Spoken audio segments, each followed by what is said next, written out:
Hey, Facebook friends and YouTube. All right, I'm going to continue with my little Bible study on Mark. And these are all of the words of Jesus. So I'm reading all of the red letters from Mark and giving my own little commentary on them. Let's see. Okay, I left off with the Pharisees asking for a sign from Jesus, and he got really mad about that. So be careful of trying to ask God for a sign, because that shows unbelief, really. Like if you're asking God, oh, show me a sign that you're real or that you care about me or something like that, like it shows a lack of faith. And we should just have faith without needing proof, like that God exists or that God loves us, Okay. So then Jesus is really mad at the Pharisees. So he says to his disciples, take heed, beware of the leaven of the Pharisees and the leaven of Herod. And what he means by that is that the Pharisees were trying to spread doubt among the people, and they were trying to spread like a lack of love for Jesus and a lack of respect for Jesus. So that's why he says, beware of the leaven of the Pharisees. And then they're like, oh, it's because we don't have any bread. That's why he said this, because they were just like slow in understanding a lot of the things that Jesus said. So he said, why do you reason because you have no bread? Do you not yet perceive nor understand? Is your heart still hardened? Having eyes, do you not see? And having ears, do you not hear? And do you not remember? When I broke the 5 loaves for the 5,000, how many baskets full of fragments did you take up? Also, when I broke the 7 for the 4,000, how many large baskets full of fragments did you take up? How is it you do not understand? So he got kind of, it's funny because, yeah, people think of Jesus as like this squishy teddy bear, but he was mad at the Pharisees and he was mad at his disciples. So it's really like there was nobody that Jesus wasn't mad at or frustrated with, because people can be frustrating. So if you're frustrated with people, Jesus knows how you feel. And then he was frustrated with his family too, his mother and his brothers, because they were trying to say that he was crazy and tell everybody that he was crazy. So it's no wonder that Jesus went off by himself to pray a lot, because, he was really frustrated with everybody that he came in contact with, really. So it's okay if we get frustrated with people too, because that's just life. Okay. Now, let's see. Okay, he heals someone from being blind. The guy says, I see men like trees walking. Jesus put his hands on his eyes again and made him look up, and he was restored and saw everyone clearly. Then he sent him away to his house, saying, neither go into the town nor tell anyone in the town. So that's interesting. So why did Jesus not want him to tell anyone? It's hard to say. I guess because Jesus was like, I already know that the Pharisees are mad at me because they were jealous. I mean, that was ultimately why the Pharisees were trying to take Jesus down, because they were jealous of him, because they couldn't perform all of the miracles that Jesus could. So they were jealous,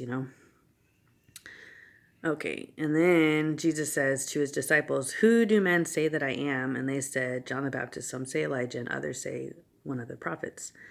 He said to them, but who do you say that I am? Peter answered and said to him, you are the Christ, the Son of the living God. And he strictly warned them that they should tell no one about him.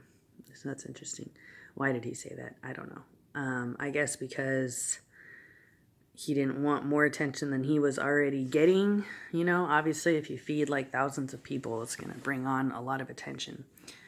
And he didn't want his whole death, being crucified on a cross thing, to happen sooner than it was supposed to, because he had more things to do and more teaching to say. So maybe that's why he told people that he healed to not tell anyone, because the more that people spread the news about how awesome he was, the more jealous that the Pharisees would get, and the more that they would want to crucify him sooner. So that's why he wanted to put that off. And also he knew that it was going to be really painful. So, okay, let's see. Then right after that, right after Peter says, you are the Christ, then he tries to correct Jesus and tell him what to do. He began to teach the disciples that the Son of Man must suffer, that Jesus would suffer many things and be rejected by the elders and chief priests and scribes, and be killed, but after 3 days rise again. He spoke this word openly. Then Peter took him aside and began to rebuke him. So Peter was like telling him what to do, which if you think about it, people do that all the time with God. They try and tell God what he should do. And I'm sure God's like, seriously? Like, I'm God. You can't tell me what to do. But people do that, and we need to watch out for that. So, yeah. So Peter literally was trying to rebuke Jesus, which is really funny because I guess he didn't fully understand his place.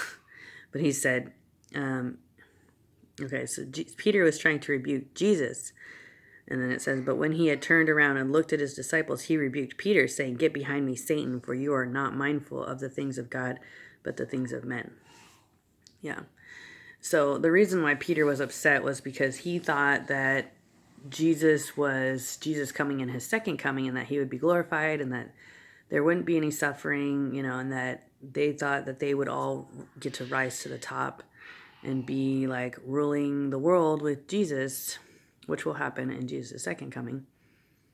So they were confused, and Peter was like, this isn't what I signed up for. Like, I thought you were going to be coming on a white horse and conquering, but that's Jesus' second coming. So anyways, and then Peter was just like, you can't die. Like, why would you? That's not part of the plan. That's what Peter was thinking.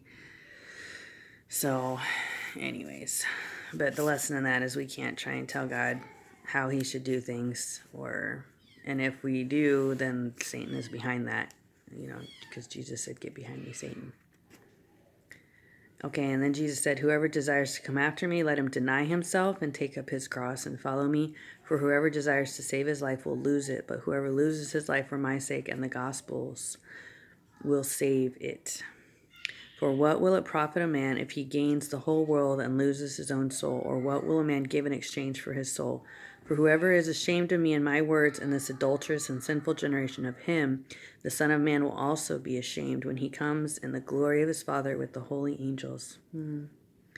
That's sad. That would be sad if some people are ashamed of the words of Jesus. But the only reason they would be is if they aren't actually saved. So, cat interruption there. I have a kitten. Anyways, so we need to be careful of that. We need to never, ever be ashamed of Jesus or his words. No matter what people say, or if people won't talk to us, or if they'll pick on us or whatever. It doesn't matter, because ultimately what Jesus thinks of us is the only thing that really matters. So we should always remember that. So, and yeah, don't ever try and tell God what to do. That is the biggest takeaway from Mark 8. If you are trying to tell God what to do, then Satan's behind that, because Satan is always trying to control people, and Satan tries to get people to control other people.